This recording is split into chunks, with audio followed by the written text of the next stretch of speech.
사람에게는 누구에게나 이 종교적인 본능이 있습니다.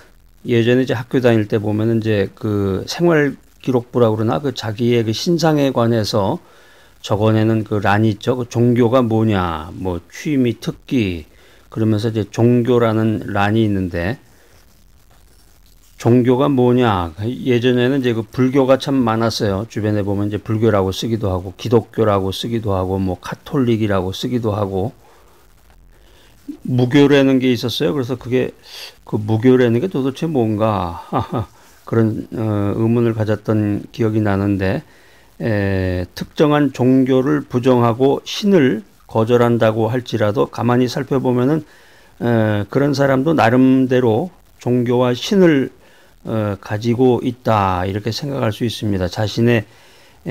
자신만의 그 종교와 신을 통해서 그 인생의 목적이라든가 가치를 갖고 살아가는데 종교개혁자였던 칼빈은 이런 얘기를 했습니다. 창세 이후에 어느 순간에도 종교가 없었던 지역이나 도시나 가정은 존재하지 않는다. 종교란 무엇인가? 종교란 무엇인가? 이제 철학 시간에 이제 이런 이야기들을 이제 주로 많이 하게 되는데 이 종교라고 하는 것은 한마디로 정의하면은 신과 관계를 맺는 것입니다. 신과 관계를 맺는 것이다.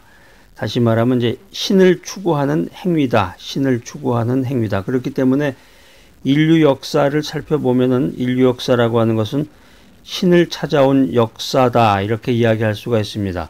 하늘에 먹구름이 끼면서 비가 내리면은 원시인들은 고대 사람들은 이제 하늘에 대한 그 경외심을 갖게 되고 신은 과연 어디 있는가? 이 신과의 관계를 맺었던 종교 생활을 해왔는데 종교의 그 요소라 그러면은 사람은 누구나 신을 추구한다. 그렇지만 많은 사람들은 거짓된 신을 섬기고 있다. 우리 믿음으로 살아가는 사람은 성경을 통해서 발견되는 한 분뿐이신 하나님만을 믿어야 된다라고 하는 것입니다.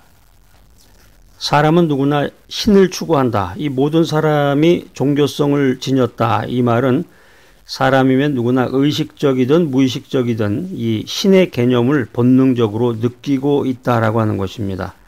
하나님의 형상을 따라서 하나님께 지음을 받은 인간 그리고 그 마음속에 영혼에 대한 향수를 가지고 태어난 인간은 누구나 할 것 없이 본능적으로 종교를 가지고 그래서 오늘도 꾸준히 신을 추구하는 인생을 살고 있는 것입니다.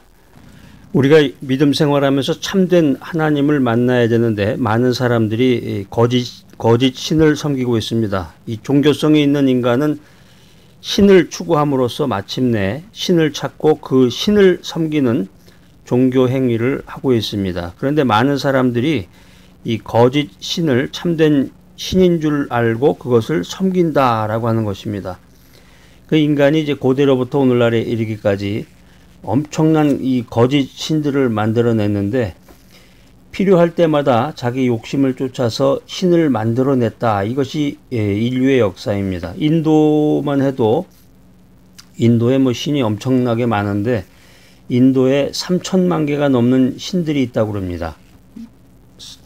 세 개가 아니라 세 개만 있어도 많은데 300개도 아니고 3천만 개가 넘는 신들이 있다. 일본에 여러분 이제 일본 여행 가보시면 알겠지만은 일본에도 신들이 많아요. 일본의 신도와 불교도의 숫자를 합치면은 일본 전체 인구보다 2천만 명 이상이나 초과한다고 그럽니다. 그러니까 사람들이 이 엄청난 숫자의 많은 신을 찾고 또 그 신을 만들어서 욕심껏 그 신을 섬기고 있습니다. 그렇지만 이 거짓된 신들은 인간의 삶을 행복하게 만드는 것이 아니라 피폐하게 만들고 구원이나 행복을 주지 못한다. 이것에 거짓 신들의 정체가 드러나고 있는 것입니다. 과연 신은 존재하며 신은 어디 있을까? 고대 그 그리스의 철학자가 그 진리를 발견하고 신을 찾기 위해서 뭐 대낮에 등불을 들고 거리를 헤맸다. 뭐 이런 이야기도 있는데 신을 추구하고 신을 찾고자 애쓰고 힘써왔던 것이 우리 인류의 역사입니다. 도대체 참된 신이라고 하는 것이 어디 있을까? 그러니까 우리가 이제 인간 이성의 그 어두운 터널에서 빠져나와서 이 머릿속으로 인간의 그 우매한 머릿속으로 무엇인가를 신을 찾을 것이 아니라 인간 이성의 어두운 터널에서 빠져나와서 믿음의 눈으로 봐야 됩니다. 믿음의 눈으로 하나님의 특별 계시인 이 바이블을 열어서 읽어봐야 된다는 거죠. 성경 말씀을 듣고 성경 말씀을 읽고 성경 말씀대로 살아갈 때 마치 밝은 태양의 빛처럼 너무나 뚜렷하고 밝게 참된 신이신 하나님께서 거기 계심을 우리가 발견할 수 있는 것입니다. 할렐루야. 우리가 인생 살아가면서 어떻게 하나님을 알 수 있을까? 선천적인 지식을 통해서 우리가 하나님을 알 수가 있는데 고린도전서 1장 21절에 보면 인간 스스로의 능력만으로는 이 하나님에 대해서 온전히 알 수 없다 이렇게 성경은 말하고 있습니다. 그럼에도 불구하고 인간의 심성에는 하나님을 알고자 하는 마음이 여전히 남아 있습니다.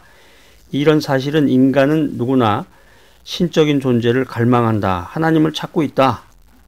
자신도 모르게 무의식적으로 하나님을 찾고 있다. 이런 갈망을 통해서 우리가 이제 알 수가 있는데 이런 갈망이 잘못된 형태로 나타나면 이게 이제 우상숭배가 됩니다. 우상숭배. 그래서 우리들이 이제 집 근처나 어디 여행 같은 데 가서 이제 산 같은 데를 가다 보면은 이제 아주 신령한 나무나 큰 나무가 있으면 그 밑에 돌을 쌓아놓고 지나가다가 잠시 손을 모으고 빌죠. 그 무슨 거기 이제 산 그 나무에 신이 있다고 생각을 하는 거지. 산신령이 있다고 생각을 하고 우리가 이제 이 우상숭배라는 게 이제 몸에 배어 있는 것 같아요. 인간은 선천적인 지식을 통해서 하나님을 알 수가 있는데 인간은 그 종교적인 소질을 통해서 누구나 하나님을 찾고 하나님을 발견할 수 있는 가능성을 가진 존재라고 하는 것입니다. 어떻게 하나님을 알 수 있을까? 세상에서 일어나는 일들을 통해서 우리가 하나님을 알 수 있습니다. 영국의 청교도 작가였던 이 스테판 차르녹이 있습니다. 이 스테판이 우리는 하나님이 하시는 일을 볼 수 있지만 하나님이 어떤 분이신지는 볼 수가 없다. 이런 말을 했는데 우리가 눈으로는 하나님을 볼 수가 없습니다. 하나님은 영적인 존재이기 때문에 그렇다고 하나님을 알 수 없다고 말할 수 있지는 않죠. 이 스테판의 말대로 하나님이 행하신 일들을 통해서 하나님에 대해서 우리가 알 수 있는 것입니다. 다시 말하면 인간의 역사, 세상에서 일어나는 일들은 우리에게 이 세상을 다스리고 주관하시는 절대자 하나님을 알게 하는 것입니다. 어떻게 하나님을 알 수 있을까? 우리가 성경을 통해서 알 수 있습니다. 첫 번째는 어떻게 하나님을 알 수 있다고 그랬어요? 선천적인 지식을 통해서 하나님을 알 수 있다. 두 번째는 세상에서 일어나는 일들을 통해서 하나님을 알 수 있다. 세 번째는 성경을 통해서 하나님을 알 수 있다라고 하는 것입니다. 인간으로 하여금 하나님을 가장 잘 알 수 있도록 해주는 게 바로 성경입니다. 성경 말씀. 타락한 인간은 자기 스스로의 생각과 능력만으로는 하나님을 알 수 없죠.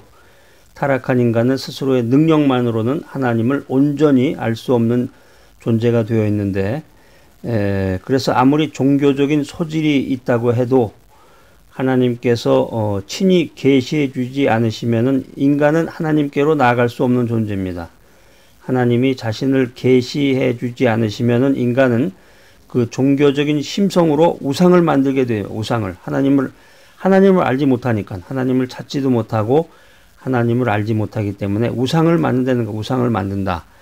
그러니까 이 성경 말씀이 정말 중요한 거죠. 우리가 성경을 모르고 성경을 보지 않고 성경 말씀을 듣지 않으면 우상을 만들게 되는 거예요. 왜냐하면 성경을 통해서 하나님을 알게 되는데 성경은 멀리하고 성경은 빠이빠이 성경 말씀 듣지도 않고 성경 보지도 않고 뭐 성경 암송 아유 귀찮아 이렇게 되다 보면은 우상을 만들게 되는 거죠. 우상. 자기도 모르게 샤머니즘에 빠지게 되는 거예요. 그러니까 우상을 만들어서 그 우상을 하나님인 것으로 착각을 하는 거예요. 우상을 만들어서 그것을 하나님으로 섬기다가 죽는 날까지 그렇게 살다가 멸망하게 된다고 하는 것입니다.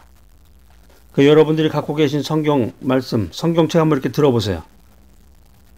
그 긍정의 힘이라고 하는 그 유명한 책을 쓰신 목사님 계시죠? 조엘 오스틴 목사님이라고. 그 조엘 오스틴 목사님이 담임하는 그 교회에 가보면은 예배드리기 전에 처음에 이제 신앙 고백하는 그 시간이 있는데, 이제 한국 교회는 뭐 사도신경으로 신앙 고백하겠습니다. 요즘에 이제 사도신경을 또 외우지도 않지만, 예전에 보면은 사도신경으로 신앙 고백한 것처럼 이 조엘 오스틴 목사님 교회 가보면은 이 성경책을 전부 일어나가지고 자기가 갖고 있는 그 성경책을 이렇게 손에다 들고, 손에 높이 들고 그 신앙을 고백해요. 자기 그 교회에서 만든 그 신앙 고백서를 같이 다 이렇게 고백을 하는데, 이 성경 말씀 참 중요한 거예요. 이게 성경책이라는 게. 여러분 이렇게 저기 멀리다가 갖다 놓고 먼지가 뿌옇게 앉은 성경책 보라 그러면 먼지 털어가지고 이렇게 보고 그러지 마시고 성경책을 이제 보물처럼 간직하시고, 내가 이 성경을 통해서 하나님을 알 수 있구나 이렇게 생각을 하시면서, 이 성경이야말로 인간으로 하여금 하나님에 대한 참지식을 터득하게 해주는 유일한 책이다. 이 사실을 여러분 분명히 깨달아야 되겠습니다. 그런 분들이 있어요. 성경책 아무리 읽어도 이게 도대체 무슨 말인지 못 알아듣겠어요. 옛날에 고어체로 써서 그런가 봐요. 그렇게 얘기하는 분도 계시는데, 뭐 맞는 말씀이에요. 옛날 그 어투로 이렇게 써서 이해가 안 되는 면도 있지만은, 옛날 선비들이 공부했던 것처럼 읽고 또 읽고 10번, 100번 읽으면은 그 말이 이해됐던 것처럼 성경 말씀을 자꾸 읽으셔야 돼.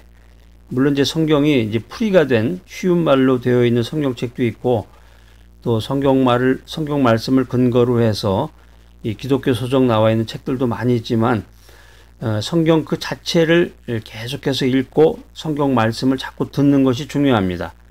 그래서 그 설교 메시지라든가 성경을 풀이한 그런 메시지를 듣는 게 그래서 중요한 건데, 또 더 중요한 게 있는데 그게 뭐냐면 성령이에요. 성령님께서, 이 성경을 쓴 사람은 인간이지만 성령님께서 감동을 주셔서 그 인간이 하나님의 메시지, 성경 말씀을 쓴 것이기 때문에, 성령의 감동이 없으면, 성령께서 함께 하시지 않으면 이 성경 말씀이 도대체 이해가 되지 않는 거예요. 아무리 쉽게 얘기를 해도 기독교에 대해서, 하나님에 대해서, 구원에 대해서 아무리 쉽게 얘기를 해도 그게 이해가 되지 않는다, 받아들이질 않는다. 이게 왜 그러냐면 그 사람에게 성령의 감동이 없기 때문에 그런 것입니다. 성령의 조명이 없이는 아무리 성경을 읽어도 하나님에 대해서 알 수가 없다라고 하는 것입니다. 그렇기 때문에 우리가 성경을 읽을 때 성령님께서 나의 그 강팍한 마음을 온유하고 깨끗하고 부드럽게 바꾸어 주시기를 간구해야 됩니다. 그러니까 여러분 이제 오늘부터라도 성경책 읽을 때 그냥 한번 볼까? 뭐 이런 만화책 보듯이 뭐 썬데이 서울이나 옛날에 이런 책 보듯이 이렇게 막 대할 게 아니라 소중하게 대해야 돼. 이게 하나님의 말씀이고, 이 말씀을 통해서 내가 하나님을 알 수가 있고 구원을 얻는 건데 얼마나 소중해요. 그러니까 성경 말씀을 읽기 전에 온 매무새도, 옷차림도 이렇게 반듯하게 하고, 먼저 찬양도 하고, 기도도 하고 이러면서 소중한 마음으로 이 성경을 가까이 하셔야 됩니다. 그래야 성령님께서 나를 인도하시고, 나에게 감동을 주셔서 이 말씀을 내가 확 이렇게 받아들이게끔 성령님께서 도와주시고, 힘을 주시고, 은혜를 주시는 것입니다. 자, 오늘 이 메시지 들으신 여러분들, 성령님의 은혜로, 성령님의 감동 감화로 성경의 진리를 온전히 깨닫는 귀하고 복된 여러분 모두가 되시기를 간절히 기대합니다.